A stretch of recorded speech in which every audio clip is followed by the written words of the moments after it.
Hi, I'm Viridiana Perez, and this is a unit on ancient Mexico. It's gonna be a unit used across the curriculum for third grade, intermediate ESL level. So I'm gonna have different activities that the kids can work on. It's gonna have assignments in the ESL subject, in math, language arts, and social studies. Okay, so the first assignment that I have for the kids to work on is this one right here. This is a matching game used during ESL. The kids can use the vocabulary that they learned during math to ask another team player. So they're going to work in groups of 2 to ask which card they have. They can use the different vocabulary they learned in math, like if they're asking their partner if they have a bird, they're not going to say the word they're not going to use the phrase do you have a bird. They're going to say, do you have an animal with a circular eye? And then the other person can say, yes, I have one with a circular eye, but there's 2 different types of birds here, and they have different types of wings. So they can say, well, do you have a bird with feathers, or do you have a bird with 2 feet? So they're going to use different vocabulary to distinguish between the different types of birds that they have until they complete their set of matching cards. So this is one for ESL matching game. The other project the kids can work on, this one is for math. Okay, so these are all different flashcards the kids can have. These are all based on the Aztec stamps that I used. So I photocopied these on note cards. Okay, so the kids can they're going to describe the shape of the stamp that they have without using the vocabulary with their partner. So they can't use the word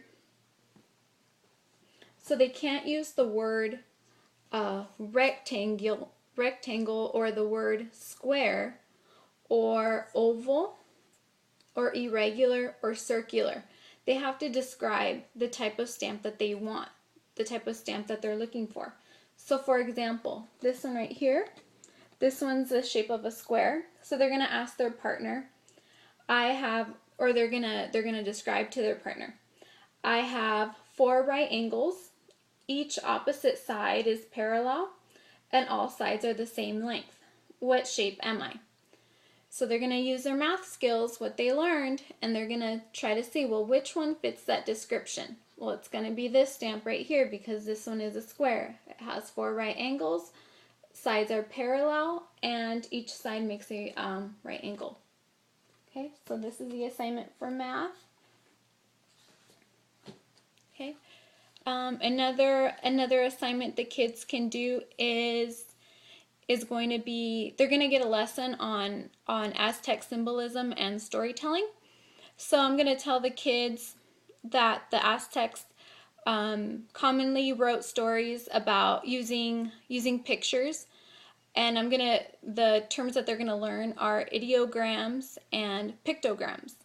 So the Aztecs would use ideograms, which represents the idea behind a symbol, which is like a footprint, which means a long journey, or pictograms. So this is the picture means exactly what the image looks like. Okay, so the students are going to write a story about a meaningful experience that they've had, and they're going to draw either an ideogram or a pictogram to explain the meaning of it to the class as an oral presentation. So this will be there for the ESL, the ESL portion of the class. So they can I'll give them different examples. They can have a monkey, which meant dancing and celebration.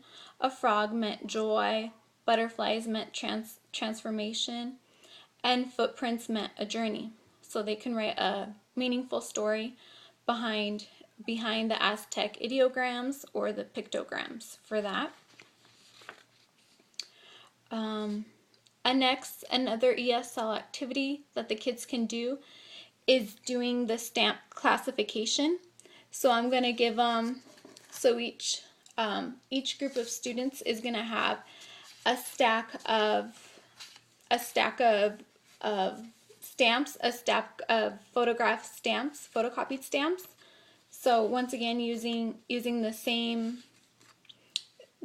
Aztec stamps, the kids are going to classify them according to any way that they want to classify them, whether they want to classify them in geometric shapes, plants or animals or human bodies. But they have to explain why they're grouping them in the way that they're grouping them. So this will help them practice their speaking skills and learning their vocabulary, reinforcing the vocabulary that they've learned. Okay. Another activity is going to be the Aztec trade market. So this is going to be geared towards social studies and ESL and math. So they're going to be having a day where they barter. So they can, from home, they can bring in feathers or different types of fruits and vegetables like avocados, tomatoes, salt, different objects of pottery. We're going to be making stamps, so they can barter the stamps that they've made. Since they're going to learn about the type of currency the Aztec used, which were the cacao beans, but I don't have the cacao beans, but we're going to use lentil seeds as a form of currency. This lesson is going to reinforce the vocabulary that they've learned, like trade and currency. And they're also going to learn how to come to an agreement to see whether they traded what they wanted for a fair value. So that's going to be their social studies Aztec trade market project that they work on.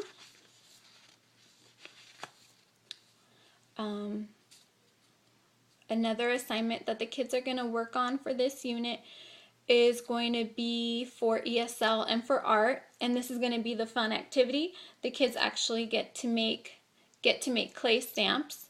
So I'm going to give them different books of pictures of Aztec stamps that they've learned about. Since they already learned about the meaning behind animals, like the frog and the butterfly, the corn. They can pick anything that they want to make a stamp out of, anything that represents them or what they want to be, and create a stamp for that. They're going to be learning new vocabulary words like clay, what it means to throw clay, score and slip, greenware, foot, a kiln, plasticity, and rib, the different tools for creating clay art. I had some samples. Here are some samples of a 7-year-old student. I had make a stamp. He decided to do a tadpole because he's the youngest one out of his family. So he decided to do this little tadpole right here. He made it a little too thin on the side, so it broke off. But you do see where he carved out the tadpole. It's flatter back here, and the top of the stamp is raised. This student was 8 years old. He decided to make a bird. He was a little bit more creative in his. He put more detail. So this is how it's raised a little bit. Once again, they were having a little trouble making them too thin on the sides. So maybe for next time I'll have them make it a little bit thicker. This one was made by a 9-year-old. He did a turtle. There's the raised part of the stamp. This one was this one was a really great one right here. He did a bird. This one came out awesome. And this one was nicely raised up above. I should have had him make a handle in the back so that when they imprint it, how the Aztec had it, usually they would have a handle. But maybe for next time I'll have him do that.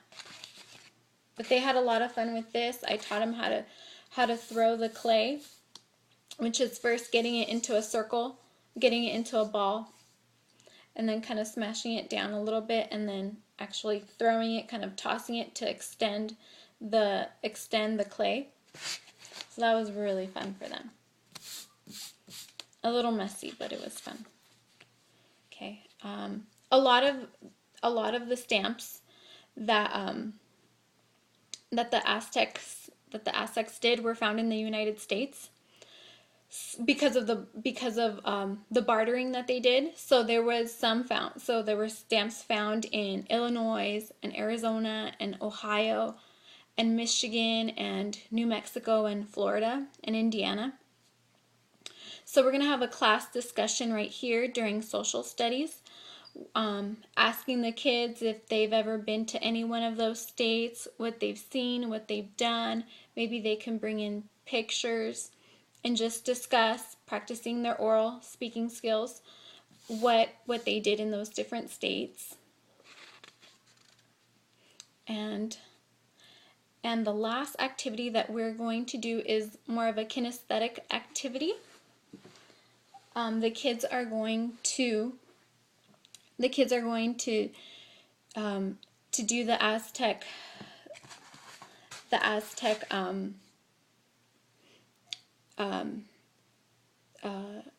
throwing the ball through the net.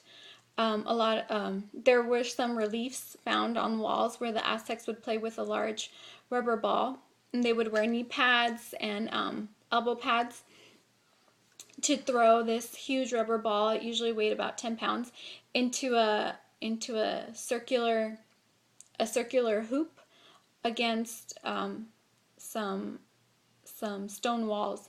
So another way to modify this lesson, I was kind of thinking about having some kids hold up a hula hoop and bring in a rubber ball, and having the kids not use their hands, or they're only using their hips and their knees to try to get the rubber ball into the hula hoop, to kind of recreate that type of game that the Aztecs would play.